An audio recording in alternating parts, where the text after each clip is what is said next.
ये चैप्टर है पॉलिटी की सेकंड बुक का चैप्टर नंबर 2, जिसका नाम है era of the one party dominance, एक दल के प्रभुत्व का दौर, एक दल के प्रभुत्व का दौर है। अब इस चैप्टर में हम क्या देखेंगे, इस चैप्टर में ये देखा जाएगा कि एक पार्टी थी, उसका जो डोमिनेंस है वो काफ़ी टाइम तक किस प्रकार रहा था और क्यों रहा था। भाई एक पार्टी का डोमिनेंस, जब इंडिया है वो डेमोक्रेटिकली जो डेमोक्रेटिक यहाँ पर इलेक्शन होते हैं, उसके बाद भी वन पार्टी डोमिनेंस किस प्रकार से रहता है। ऐसी कौन सी पार्टी थी जिसका वन पार्टी डोमिनेंस जो था यहाँ पर काफ़ी रहा था। अब जब इंडिया थी काफ़ी, जब इंडिपेंडेंस हो गई तो हमारे लिए एक डेमोक्रेसी हमारी कंट्री में लाना, इतनी बड़ी काफ़ी ज़्यादा पॉपुलेशन के बाद, इतनी ज़्यादा डाइवर्सिटी कल्चर में, लैंग्वेजेस में डाइवर्सिटी होने के बाद हम लोगों के पास डेमोक्रेसी लाना एक काफ़ी बड़ी चुनौती थी। और काफ़ी लोगों को भी ये लग रहा था कि इंडिया में डेमोक्रेसी आ ही नहीं सकती, क्योंकि यहाँ पे काफ़ी ज़्यादा डाइवर्सिटी है और डेमोक्रेसी लाने की कोशिश करेंगे तो काफ़ी सारे लोग जो हैं यहाँ पे से क्या हो जाएगा, डिवाइड हो जाएंगे और अपने अपने अलग अलग जो है देश बनाना शुरू कर देंगे। और यहाँ पे सब लोगों को एक चैलेंज ही लगा, क्यों इतनी बड़ी डाइवर्सिटी और इतनी बड़ी कंट्री और उसको एक साथ एकजुट में बांधना,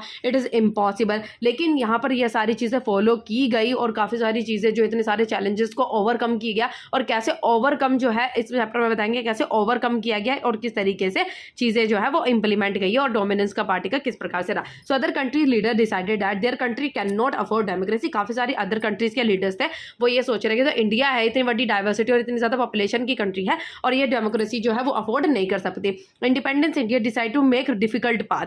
इंडिया जो थी उसने डिसाइड किया कि एक डिफिकल्ट पाथ, तो अब हमें ये जो है डिसीजन तो लेना पड़ेगा। Country leaders not see politics as a problem but so the way of solving the problem. उनको ऐसा लग रहा था कि जो पॉलिटिक्स है, पॉलिटिक्स को उसने एक प्रॉब्लम की तरह नहीं देखा। पॉलिटिक्स को उन्होंने देखा कि हम इसको एक तरीका बनाएंगे जिससे हम अपनी प्रॉब्लम्स को सॉल्व कर सकते हैं। तो डेमोक्रेटिक जो पॉलिटिक्स थी वो सारी ही क्वेश्चंस का एक आंसर था। अब जो पॉलिटिक्स पार्टी होते हैं वहाँ पे क्या होता है, कॉम्पिटिशन भी होता है और पावर्स भी होते हैं। ये इंपॉर्टेंट चीज़ें होती हैं अभी तो पॉलिटिक्स से। अब इसमें देखा जाएगा जो कॉन्स्टिट्यूशन ऑफ इंडिया के बारे में कुछ चीज़ें इंपॉर्टेंट। जो कॉन्स्टिट्यूशन ऑफ इंडिया हमारा अडॉप्ट किया गया था 26 नवंबर 1949 में, ये साइंड किया गया था 24 जनवरी 1950 में, लेकिन जब ये इफेक्ट में कब आया था, 26 जनवरी 1950 से। बहुत ही इंपॉर्टेंट डेट था और इसके डेट्स में ये क्या आ जाते हैं, कंफ्यूजन कर सकते हैं। जैसे कोई भी गवर्नमेंट एग्जाम हो गया, कोई इस तरीके के क्वेश्चन जब एमसीक्यूज में आ जाते हैं तो इस तरह की चीज़ों में हमें थोड़ी सी दिक्कतें हो जाती हैं। Necessary to install first democratic elected government. अब इससे पहले इतनी बड़ी कहीं भी कंट्री में इतने बड़े लेवल ऑफ पॉपुलेशन पर डेमोक्रेसी जो है, इतने बड़े जो इलेक्शन नहीं हुए थे, डेमोक्रेटिक गवर्नमेंट नहीं थी, कहीं पर थी तो वन पार्टी डोमिनेंस था और कहीं पर क्या था कि एक ही सिंगल पार्टी थी वहाँ पर इलेक्शन में खड़ी रहती। लेकिन हमारे इंडिया में क्या था कि इतनी ज़्यादा पॉपुलेशन, इतनी ज़्यादा डाइवर्सिटी के बाद अब हमको यहाँ पे डेमोक्रेसी लानी थी और उसके बाद यहाँ पे हमें एक मल्टी पार्टी जो है वो सिस्टम करना था, एक ही पार्टी यहाँ पे ना रहे। तो बहुत ही ज़्यादा हम लोगों के लिए एक चैलेंजेस की तरह जो हिसाब होता है और इतने बड़े लेवल पे इलेक्शन कराना, वो भी यूनिवर्सल एडल्ट फ्रेंचाइज के हिसाब से। ठीक है, अब इलेक्शन कमीशन ऑफ इंडिया कब बना था? इलेक्शन कमीशन ऑफ इंडिया जनवरी 1950 में बनाया गया था। Sukumar Sen first chief election commissioner थे। Sukumar Sen, very important. सुकुमार जो फर्स्ट इलेक्शन कमिश्नर थे वो कौन थे? सुकुमार सेन जो थे पहले इलेक्शन कमिश्नर। पहला जनरल इलेक्शन सोचा गया था, लोगों ने सोचा कि जो पहला जनरल इलेक्शन जो था 1950 तक करा देंगे, उसके बाद पॉलिटिकल पार्टी डिसाइड हो जाएगी, लेकिन ये पॉसिबल नहीं हुआ। कौन कौन से कारण आए थे जिसकी वजह से हमारा पहला जनरल इलेक्शन 1950 में नहीं हो पाया था, जब लोग हमने सोचा था? काफ़ी सारी डिफिकल्टीज आई थी, लैंग्वेजेस की डिफिकल्टीज आई, काफ़ी सारे लोग इलिटरेट थे, वुमेन्स की डिफिकल्टीज आई, उसके बाद बाउंड्रीज की डिफिकल्टीज आई कि कौन से लेवल तक कहाँ पे, वही किस तरीके से कैसे बाउंड्रीज जो है वो डिवाइड करनी है, कहाँ पर किस तरीके से जो इलेक्शंस है वो होंगे, कौन कौन सा एरिया है, किस हिसाब से वो डिसाइड किया जाने लगा। और when first draft of the rolls publish nearly 40 lakh women were not reaction in the list. और जो कम से कम 40 लाख वुमेन थी, उनका नाम जो था वो लिस्ट में ही नहीं था। No more election even conducted in the world. उसके बाद देखो 17 करोड़, इतनी बड़ी पॉपुलेशन जो था उसका इलेक्शन जो है वो कराना, and it is a not a easy task, जो कि कभी इतना ज़्यादा लेवल पे पॉपुलेशन पे इतने बड़े इलेक्शन नहीं हुए थे। और वह in India become the first time election commissioner according to universal adult franchise. अब फर्स्ट टाइम जो इंडिया के में यूनिवर्सल एडल्ट फ्रेंचाइज के हिसाब से इलेक्शन हुए थे और इतने बड़े लेवल पे इलेक्शन हुए थे। इलेक्शन हेल्ड पोस्टपोन ट्वाइस, 2 बार जो इलेक्शन था वो इन्हीं सब चीज़ कारणों की वजह से पोस्टपोन हुआ था, लेकिन फाइनल इलेक्शन हो जाता है 1951 से लेकर फरवरी 1952 तक, अक्टूबर 1951 से लेकिन फरवरी 1952 का था, जो कि 6 महीने तक चला था। Approve democracy could be practice anywhere in the world. और इस इलेक्शन ने इन सब तरीके ने ये बता दिया कि जो डेमोक्रेसी है वो कहीं पर भी प्रूव जो है वो की जा सकती है अगर उसको प्रैक्टिस में लाया जाए तो।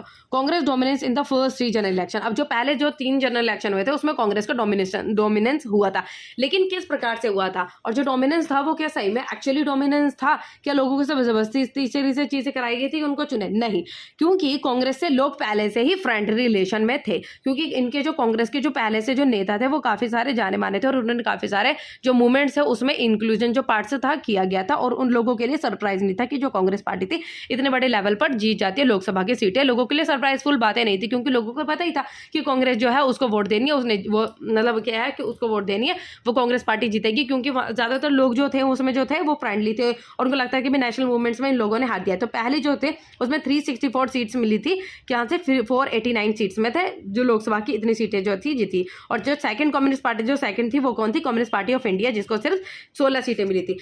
तो certain state Congress loss Travancore, Madras, Odisha and but sometimes in also Congress party. लेकिन कुछ ऐसे राज्य थे जहां पे कांग्रेस पार्टी नहीं बनी थी। None of opposition party win even 1/10 of the seat. जो अपोजिशन पार्टी थी जो कांग्रेस के अपोजिशन में खड़ी थी उसने 1/10 ऑफ सीट्स भी नहीं जीत पाई थी। लेकिन इसमें क्या था, हमारे जो इलेक्शन हुए थे कैसे हिसाब से फर्स्ट पार्ट था पोस्ट सिस्टम हुआ था कि भाई जिसको ज्यादा वोट्स मिलेंगे उसकी ज्यादा सीटें होंगी। लेकिन इसमें क्या देखा 45% सीटें 45% वोट मिली है, लेकिन सीटें वोट के हिसाब से भी ज्यादा। और यहाँ पे 10% वोट है लेकिन सीटें सिर्फ 3%, वोट से बहुत कम।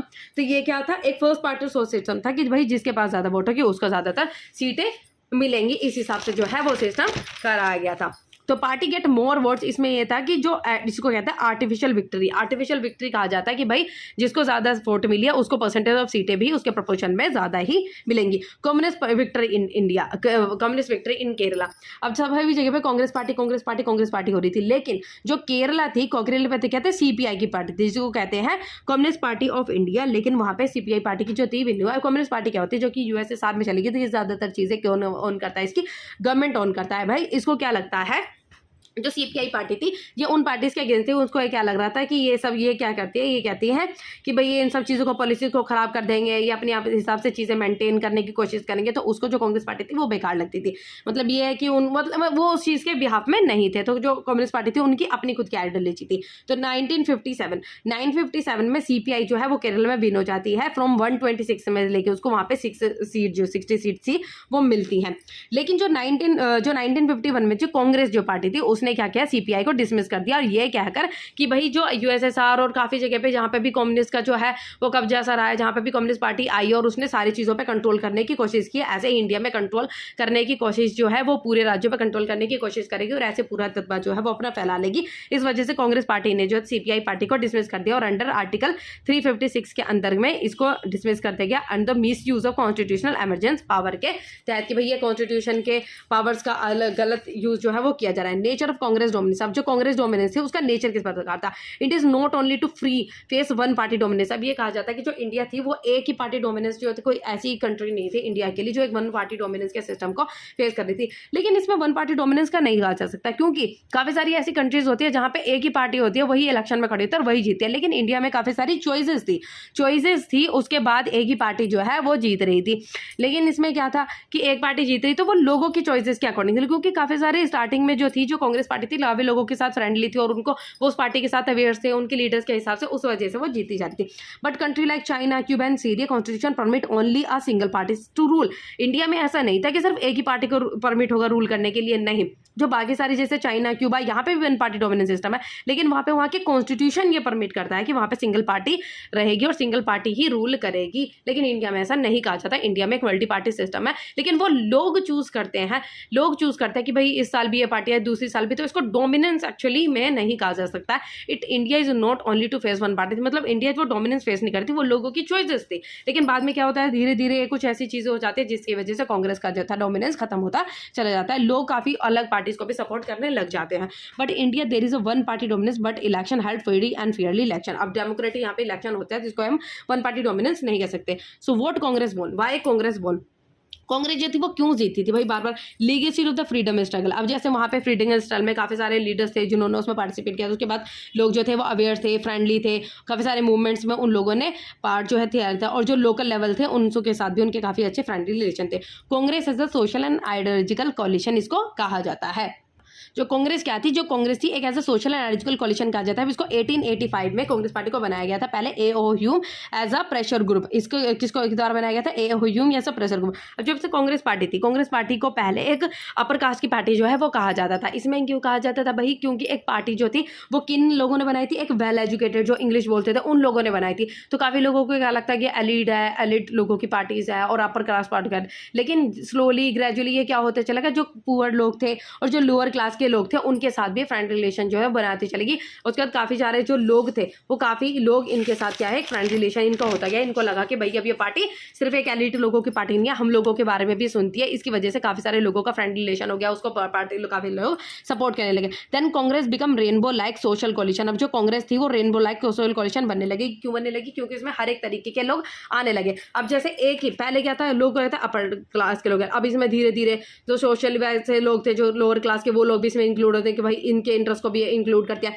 फिर जो इंडस्ट्रियलिस्ट थे वो भी इसमें इंक्लूड होने लगे, जो काफ़ी सारे अलग कम्युनिटीज थी वो भी इसमें इंक्लूड जो है वो होने लगी। तो एक रेनबो लाइक सोशल कॉलिशन इसको कहा जा सकता है। इसमें डिफरेंट डिफरेंट तरीके के जो लोग थे वो इसमें आने लगे और साथ में मर्ज होने लगे, क्योंकि भाई एक पार्टी है, इसमें भाई अलग अलग तरीके के लोग लगेंगे। तो इन्होंने कहा कि भाई आपस में बात करेंगे और अपनी बातें को जो है वो इसमें रहकर ही मनवाया जा सकता है। So many of factions group merge their identity with in the Congress and Congress have difficult ideology people. जो कांग्रेस थी उसके बाद डिफिकल्ट आइडियोलॉजी के पीपल थे। अब जैसे क्या हो सकता है, अब जो काफ़ी अलग जो अपोजिशन पार्टी थी, वन अपोजिशन पार्टी थी, वहाँ पे एक ही आइडियोलॉजी के लोग हैं, लेकिन यहाँ पे डिफरेंट हर एक तरीके के लोगों के बारे में बात करते हैं। तो ये पार्टी तो गिरी जाएगी। क्यों, क्योंकि यहाँ पे हर एक आइडियोलॉजी के लोगों को उनके बिहाफ में बातें करी जा रही हैं। वहाँ पे हर एक आइडियोलॉजी के लोग हैं, यहाँ पे सिर्फ एक आइडियोलॉजी के लोग हैं। तो भाई लोगों को लगेगा ये तो सिर्फ इन्हीं की हक बात कर रही है, हमारे हक के बारे में तो लोग ज़्यादातर इन्हीं को सपोर्ट करते थे, क्योंकि यहाँ पे एक rainbow like structure, social coalition, और यहाँ पे हर एक आइडियोलॉजी के लोग जो होते थे वो परफॉर्म करते थे। एक प्लेटफॉर्म ऐसा प्रोवाइड कर दिया जहाँ पे न्यूमरस ग्रुप थे। अब इसमें रिवॉल्यूशनरीज थे, पैसिफिस्ट थे, कंजर्वेटिव थे, रेडिकल्स थे, एक्सट्रीमिस्ट थे।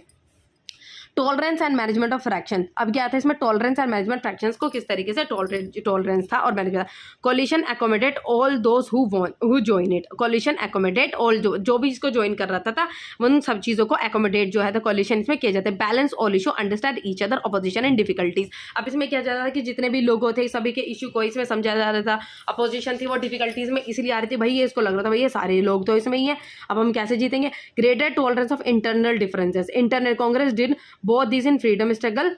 अब कांग्रेस क्या, इसमें क्या था कि अब जो फैक्शंस थी, फैक्शंस का मतलब क्या होता है, फैक्शंस का मतलब होता है कि जैसे अलग अलग पार्टीज है, ये अलग आइडियोलॉजी के लोग थे, इनको क्या लगा कि भाई हम अलग से पार्टी बनाने की जगह इसी में जुड़ जाते हैं, और अलग अलग जो तो लोग थे वो भी जो इसके साथ में थे वो और भी लोग इसी में जुड़ते चले जाएंगे।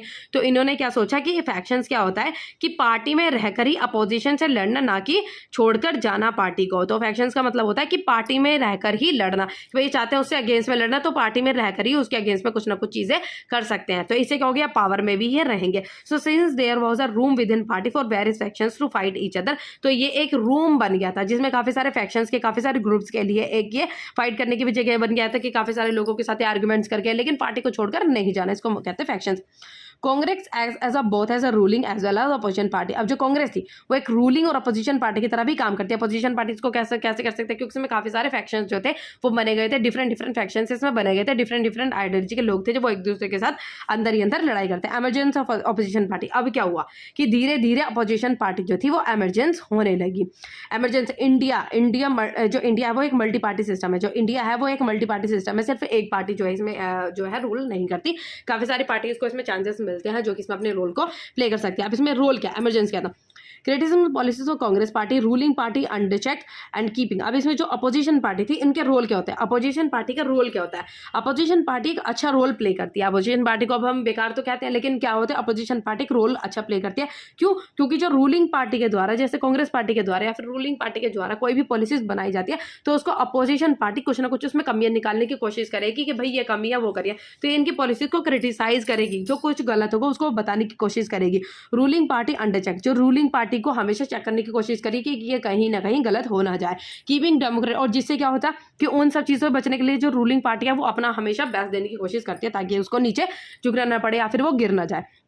Keeping democratic structure alive and prevented democratic structure from anti democratic. जो अपोजिशन पार्टी है बहुत ही इंपॉर्टेंट रोल प्ले करती है, ये एक डेमोक्रेटिक स्ट्रक्चर को एंटी डेमोक्रेटिक स्ट्रक्चर होने से बचाती है, और ये क्या करती है, डेमोक्रेटिक स्ट्रक्चर को हमेशा जिंदा रखने की कोशिश जो है वो करती है। Crucial role in shaping country. जो डेमोक्रेटिक जो क्या कहते हैं अपोजिशन पार्टी है वो एक क्रूशियल रोल प्ले करती है हमारी कंट्री को शेप करने में। अर्लियर जो क्या कहते हैं इसमें earlier loads of mutual respect between leaders of Congress and opposition party. पहले क्या होता था, काफी सारे रिलेशन, जैसे हमने पीछे पढ़ा था कि फैक्शंस थे, फैक्शंस ही कांग्रेस पार्टी में थे, तो उनके बीच में एक रिलेशन था, जो काफी सारे म्यूचुअल रिस्पेक्ट थे उनके जो लीडर्स थे कांग्रेस के और उनकी जो अपोजिशन पार्टी थी उनके बीच में। लेकिन धीरे धीरे क्या होने लगा, धीरे धीरे जो पार्टी थी वो अपोजिशन पार्टी से मतलब इन पार्टी से अलग होने लगी और इनके बीच में आपस में कॉम्पिटिशन होने लगा, उनका जो रिलेशन था आपस में खत्म होने लगा। Because of the party competition relationship जो थे इनके डिक्रीज होने लगे। And key role of the Congress in freedom and struggle and accommodate all interest. अब इसमें क्या हुआ था कि जो कांग्रेस थी, जो कांग्रेस का काफी ज्यादा, अब इसमें क्या हुआ था, इसमें काफी ज्यादा जो कांग्रेस ने पार्ट दिया था, key role of the Congress in the freedom struggle. ये फ्रीडम स्ट्रगल में जो कांग्रेस ज्यादा उसका काफी ज्यादा स्ट्रगल इसने किया था और काफी ज्यादा इंटरेस्ट जो था इसका हमारी कंट्रीज को जो स्ट्रगल फ्रीडम में काफी स्ट्रगल इसने किया था इंडिपेंडेंस के लिए। ओके, तो ये चैप्टर कंप्लीट होता है, सेकंड चैप्टर। ओके।